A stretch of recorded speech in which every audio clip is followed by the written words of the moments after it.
ஸ்படிகாகதம் ஆதாரம் சர்வ வித்யானாம் ஸ்ரீ லக்ஷ்மி ஐகிரிவா முபாஸ்மகே.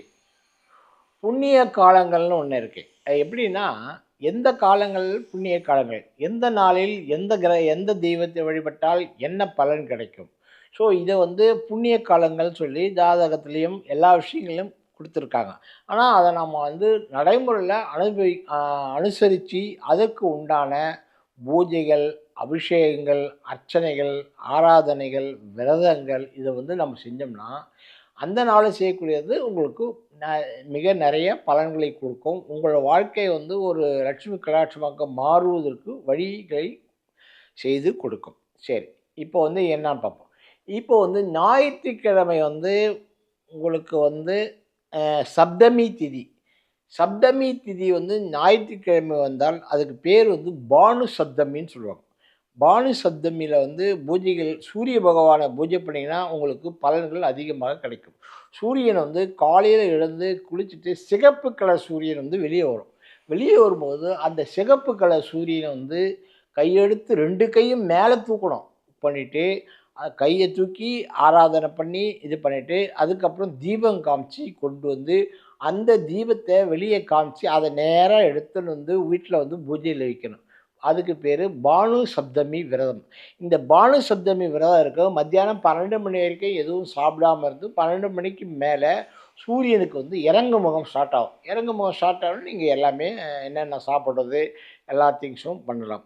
ஆனால் பானு சப்தமி சூரியனுக்கு ரொம்ப ரொம்ப பிரீதியாக வருது. சூரியனுடைய மந்திரங்கள் உச்சரிச்சிங்கன்னா சூரியனுக்கு ரொம்ப பிரீதியாகும். ப்ராம் ப்ரீம் ப்ரௌம் சக சூர்யாய நமக என்று ஒரு சின்ன மந்திரம், ஒரே வரி அது சொன்னாலே உங்களுக்கு போதும். ரொம்ப சூர்யாய நமக, ஆதித்யாய நமக, இரண்ய கர்ப்பாய நமக அப்படின்னு சொல்லி மித்ராய நமக, கதிர்வாய நமக அதுமாதிரி சொல்லலாம். அதுவும் மந்திரங்கள், எந்த மந்திரங்கள் சொன்னாலும் அந்த சூரியனுக்கு 2 கையும் மேலே தூக்கிட்டாலே போதும், உங்கள் காலில் விழுந்துருவார். அதே மாதிரி சூரியனுக்கு அர்க்கியம் கொடுக்கணும். சூரியனுக்கு கையில் தண்ணி தீர்த்தம் வச்சு தண்ணி வச்சு அப்படியே கீழ்ப்பக்கம் வச்சு இதம் அர்க்கியாமி இதம் அர்க்கியாமி இதம் அர்க்கியாமி சொல்லிட்டு 3 தடவை இதம் அர்க்கியாமின்னு சொல்லி அவரை வந்துட்டு அதுக்கப்புறம் 2 கையும் மேலே தூக்கி பூஜை பண்ணிட்டு இருக்கணும். ஆனால் தீபம் முடிஞ்சோடனே உள்ள வீட்டில் கொண்டு வைக்கிறது ரொம்ப விசேஷம். அதுவும் ஞாயிற்றுக்கிழமை சூரிய கிரணம் வந்ததுன்னா அந்த சூரிய கிரணத்தில் எதுவுமே சாப்பிடக்கூடாது. பூஜைகள் பண்ணலாம், தீபம் ஏற்றி சூரியனுக்கு வழிபாடு பண்ணி சூரியனுடைய மந்திரங்கள் எவ்வளோ நேரம் டைம் இருக்கோ அந்த டைம் ஃபுல்லாக மந்திரங்கள் சொல்லணும். அதாவது சூரியனுடைய மந்திரங்கள் அதிகமாக சொல்லணும். சொல்லினீங்கன்னா சூரியன் தான் உங்களுடைய எல்லா விஷயங்களுக்கும் காரணக்கர்த்தா. அவர் உங்களுக்கு எந்த விதமான உடல்நல கோளாறு கொடுக்க மாட்டார், சௌபாக்கியங்களை தேடி கொடுப்பார், எல்லா விதமான தோஷங்களையும் நீக்கி கொடுப்பார். சூரியனுக்கு ரொம்ப பவர்ஃபுல்லாக சூரியனை தான் பண்ணணும். சாதாரணமாக எந்த பரிகாரங்கள் பூஜைகள் எதுவாக இருந்தாலும் பரிகார பூஜைகள் இந்த மாதிரி இருந்ததுன்னா அது பகல் காலத்தில் தான் பண்ணணும். வாழ்க்கையில் முன்னுக்கு வர்றதுக்கு இரவு காலத்தில் பண்ணணும். இரவு காலத்தில் பண்ணுற பூஜைகள் அத்தனையும் வாழ்க்கையில் முன்னுக்கு வர்றதுக்கு ஒரு நிலைமழை வர்றதுக்கு பண்ணணும். உச்சி காலத்தில் பூஜை பண்ணுவாங்க. அது உக்ரதெய்வ வழிபாடுகள் உச்சி காலத்தில் பண்ணுவாங்க. பரிகாரங்கள், தோஷங்கள் நிவர்த்தி, திலா தர்ப்பணம், அதாவது எள்ளு தண்ணி இறைக்கிறது, திலா தர்ப்பணம், நீத்தார்கள் இதெல்லாம் சூரியன் இருக்கும்போது பண்ணணும். சூரியன் இருக்கும்போது பரிகாரங்கள் எல்லாம் பண்ணணும். சூரியன் இருக்கும்போது இந்த மாதிரி விஷயங்கள் பண்ணக்கூடாது. அது 2த்துக்கும் வித்தியாசம். 2வது சந்திரன். சந்திரன் சோமவாரம். இந்த சோமவாரத்தில் பிரதோஷம் வரும். சோமவார பிரதோஷம் ரொம்ப பவர்ஃபுல்லான பிரதோஷம். சோமவார பிரதோஷம் சாயங்காலம் அந்தி காலத்தில் வரும். நீங்கள் அந்தி காலத்தில் சிவன் கோயிலில் உட்காந்து பூஜை பண்ண சோமவார பிரதோஷம் அன்றைக்கி பூஜை பண்ணிங்கன்னா பூஜையோட பலன் இருக்கும். அந்த அந்தி காலத்தில் மத்தியானம் 3 மணிலேருந்து எதுவும் 2 மணிலேருந்து எதுவும் மத்தியானம் சாப்பாட்டுக்கு அப்புறம் எதுவும் சாப்பிட வேண்டாம். அப்படியே இருந்து சோமவார தரிசனம் பார்த்துட்டு பிரதோஷம் பார்த்துட்டு தரிசனம் சந்திர தரிசனம் கிடைத்தால் சந்திர தரிசனம் பண்ணணும். சந்திர தரிசனம் கிடைக்கலனாலும் ப்ராப்ளம் இல்லை. சிவனுடைய தரிசனத்தை கிடைச்சி சிவனுடைய பூஜைகள் பண்ணி சிவனுக்கு அர்ச்சனை, ஆராதனை, அபிஷேகம் எல்லாமே பண்ணலாம். அதை பண்ணிவிட்டு சோமவார விரதம் நைட்டில் லைட் ஃபுட்டு ஏதாவது லைட்டாக ஒரு சின்னதாக லைட்டாக சாப்பிட்டுட்டு நீங்கள் படுத்துக்கலாம். சோமவாரத்தில் ரொம்ப ரொம்ப முக்கியமான பாலில் தேன் கலந்து நைவேத்தியம் பண்ணுது. சூரியன் வளர்பிறை சோமவார பிரதோஷத்தில் சூரியனுக்கு படைச்சிட்டு அந்த பாலில் தேன் கலந்து படைச்சிட்டு அதை தீபம் காமிச்சு பூஜை பண்ணிவிட்டு அந்த இடத்துல நீங்கள் சிவனை அந்த முறை காமிச்சிட்டு நீங்கள் சாப்பிட்டீங்கன்னா ரொம்ப விசேஷம். அதேமாதிரி வளர்பிறை சோமவாரத்தில் 3ஆம் பிறை வந்ததுனாலும் ரொம்ப விசேஷம். 3ஆம் பிறை வந்தாலும் சிவனுக்கு வழிபாடு பண்ணிங்கன்னா அந்த பலன்கள் வந்து உங்களுக்கு அதிகமாக கிடைக்கும். அதுக்கும் இதே மாதிரி தான் பண்ணணும். சிவனுக்கு பண்ணாலும் உங்களுக்கு சிவாலயங்களை வந்து கட்டாயம் தரிசனம் பண்ணணும் ஒன்று. அதுக்கு அடுத்து செவ்வாய். செவ்வாய்க்கிழமையில வந்து சங்கடார சதுர்த்தின்னு இருக்குது. சங்கடார சதுர்த்தி விரதம் வந்து செவ்வாய்க்கிழமை. சங்கடார சதுர்த்தி தேய்பிரையில் சதுர்த்தி தேதியெலாம் வரும். இந்த சதுர்த்தி திரியும் போது நேராக விநாயகர் கோயிலுக்கு 6 மணிக்கு மேலே போய் அர்ச்சனை, அபிஷேகம், ஆராதனை எல்லாம் பண்ணிவிட்டு அன்றைக்கி எதுவுமே சாப்பிடாமல் இருந்து நைட்டு வந்து சந்திர தரிசனம் லேட்டாக வரும். லேட்டாக வரும்போது அந்த சந்திர தரிசனம் பார்த்துட்டு கையெழுத்து கும்பிட்டு அதுக்கு தீபம் காமிக்கணும். தீபம் காமிச்சிட்டு அதுக்கப்புறம் நீங்கள் லைட்டாக எதா வேணால் சாப்பிட்டுட்டு நீங்கள் படுத்துக்கலாம். ஸோ செவ்வாய்க்கிழமையில் வந்து அது ரொம்ப பவர். செவ்வாய்க்கிழமையில் தோஷங்கள் நீக்குவதுக்கு பகல் வேளையில் 3-4:30 ராகு காலத்தில் உங்களுக்கு வந்து துர்கா பூஜை, துர்காய்க்கு பூஜைகள் பண்ணாலோ இல்லை உக்ர தெய்வம் எதுவாக இருந்தாலும் தீபம் பண்ணணும் உங்களுக்கு உடனடியாக பலன் உடனே கிடைக்கும். ஸோ அது பண்ணலாம். சாதாரணமாக வந்து அரசியல்வாதிகள் வந்து செவ்வாய்க்கிழமை பூஜை பண்ணுறது ரொம்ப விசேஷமானது. அவங்க வந்து உக்ர தெய்வங்களை பூஜை சாதாரணமாக உக்ர தெய்வங்களை ஏன் அரசியல்வாதிகள், பிரபல நடிகர்கள், பிரபலமானவர்கள் வந்து வந்து செவ்வாய்க்கிழமை உக்ர தெய்வங்களுக்கு பூஜை பண்ணால் அவங்க வந்து லைஃப்பில் மேலே வருவாங்க. சூரியனாலையும் பண்ணலாம். இது ரொம்ப விசேஷம். ஏன் அவங்களுக்கு அப்படி பண்ணனா அவங்களுக்கு வாழ்க்கையில் எப்போவுமே எதிர்நீச்சல், போட்டி, பொறாமை, சண்டை, சச்சரவுகள் இந்த பிரச்சனைகள் வந்து அதிகமாக இருந்து கொண்டே இருக்கும். மறைமுக விரோதிகள், நேரடி விரோதிகள் எல்லாம் தாக்கி கொண்டே இருப்பாங்க. பிரபலமாக இருக்கிறவங்க எல்லாருக்குமே இந்த பிரச்சனைகள் உண்டு. ஸோ அவங்களுக்கு வந்து இந்த உக்ர தெய்வம் பண்ணிங்கன்னா ரொம்ப விசேஷம். செவ்வாய்க்கிழமைக்கு சாயங்காலம் ராகு காலத்தில் பண்ணலாம். இல்லை செவ்வாய்க்கிழமையில் பகல் வேலையில் காலையில் சுதர்சன ஆழ்வார்னு சொல்லுவாங்க. பெருமாள் கோயிலில் சுதர்சன ஆழ்வாருக்கு 21 தடவை அதை வந்து பூஜை பண்ணி தீபம் காமிச்சு அதை வழிபட்டிங்கன்னா உங்களுக்கு வந்து எதிரிகள், சண்டை சச்சரவுகள், பிரச்சனைகள் இது எல்லாம் வந்து யாரும் வந்து உங்களை எதிர்க்க முடியாது. நீங்கள் வந்து ஒரு உன்னதமான நிலைமைக்கு ஆட்டோமேட்டிக்காக போயிடுங்க. சில பேர் சாயங்காலம் வந்து ஒரு 5:30 மணி 6 மணிக்கு சுதர்சன ஆழ்வார் பூஜை, சக்கரத்தாழ்வார் பூஜை வந்து ரொம்ப ரொம்ப பவர்ஃபுல்லானது அந்த டைமில் தான். ஸோ அது பண்ணலாம். அடுத்து புதன்கிழமை. புதாஷ்டமின்னு சொல்லுவோம். புதன்கிழமையும் அஷ்டமியும் சேரும் நாள் வந்து புதாஷ்டமின்னு சொல்லுவோம். இந்த புதாஷ்டமி அன்னைக்கு கிருஷ்ணரை வந்து வழங்குறது ரொம்ப விசேஷமானது. அதுவும் இல்லாமல் பெருமாள் கோயிலில் வந்து பெருமாளுக்கு வந்து ரொம்ப ரொம்ப உகந்த நாள் வந்து புதன்கிழமை தான். சனிக்கிழமை வந்து 2 செகண்டரி தான். பெருமாள் மாலவன் சொல்லுவோம். பெருமாளுக்கு இன்னொரு பேர் வந்து மாலவன் சொல்லுவோம். அந்த மாலவன்ற பேர் ஜாதகத்தில் புதனுக்கு மட்டும்தான் இருக்குது, வேறு யாருக்கும் கிடையாது. ஸோ வந்து புதன்கிழமைக்கு பெருமாளுக்கு நீங்கள் அர்ச்சனைகளோ ஆராதனைகளோ எது பண்ணாலும் சரி, சிவன் கோயிலில் சிவனுக்கு அர்ச்சனைகளோ ஆராதனை எது பண்ணாலும் உங்களுடைய எல்லா பிரச்சனைகளும் என்டையராக கிளியராகும். பரிகாரங்களுக்கு பகல் வேலையிலும் வாழ்க்கையில் முன்னேற்றுவதற்கு இரவு வேலையிலும் பண்ணணும். அதே மாதிரி தேய்பிறையில் வந்து உங்களோட பிரச்சனைகள் ப்ராப்ளங்கள் வந்து ரிலீவ் ஆகிறதுக்கு தேய்பிறையில் பூஜைகள் பண்ணணும்.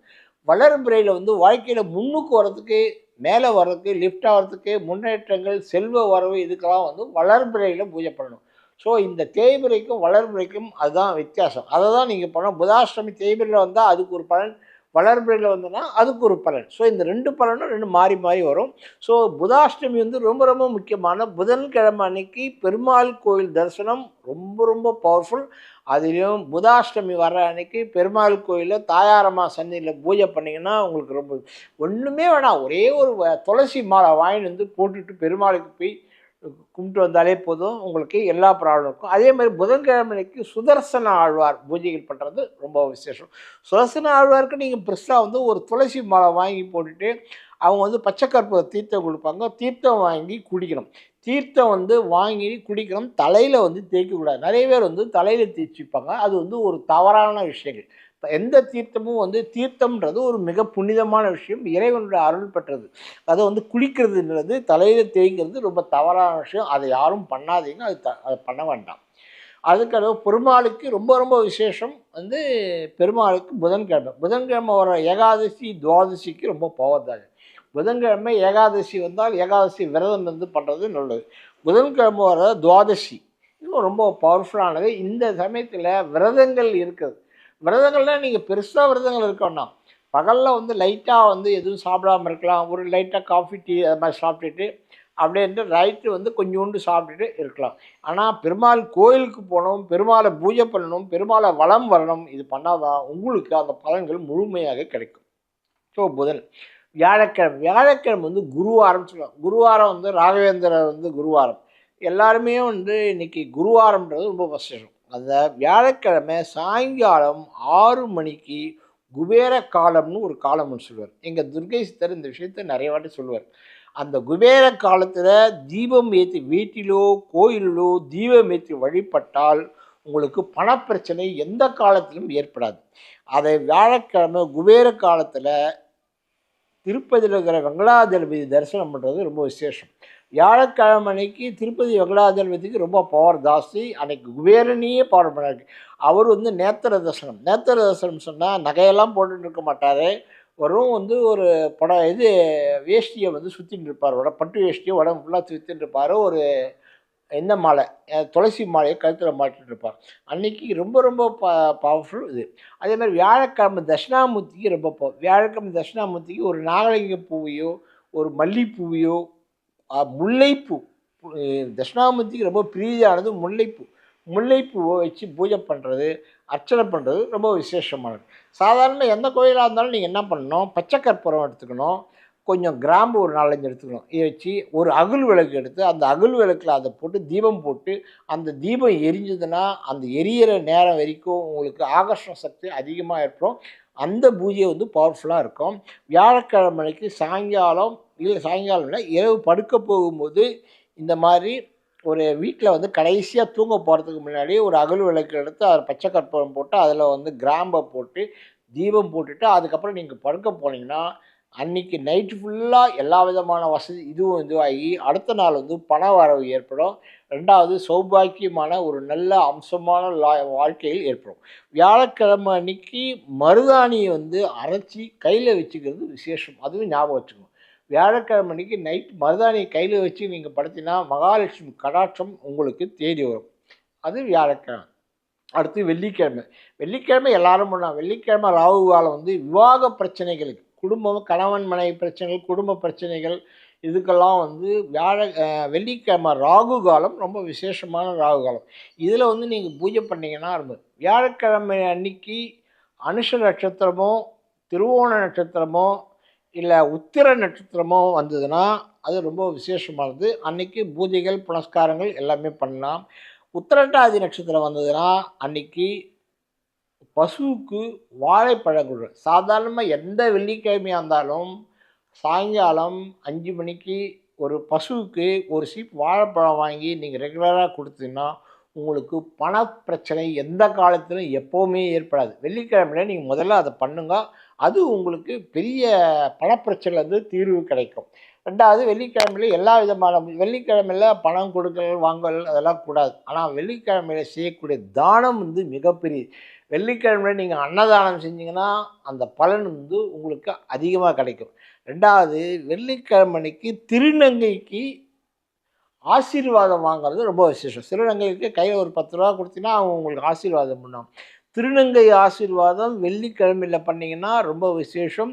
அதுவும் சாயங்காலம் 5:30 மணிக்கு மேலே 6 மணிக்குள்ள ஆசீர்வாதம் வாங்கிறது, இல்லை இருட்டினதுக்கப்புறம் வெள்ளிக்கிழமை அன்னைக்கு ஆசீர்வாதம் வந்து உங்களுக்கு பண வரவை வந்து அதிகப்படுத்தும். வாழ்க்கையில் வந்து மிகப்பெரிய சுபிட்சங்கள், மகாலட்சுமி சுபிட்சங்கள் அனைத்துமே ஏற்படுத்தி கொள்ளும்.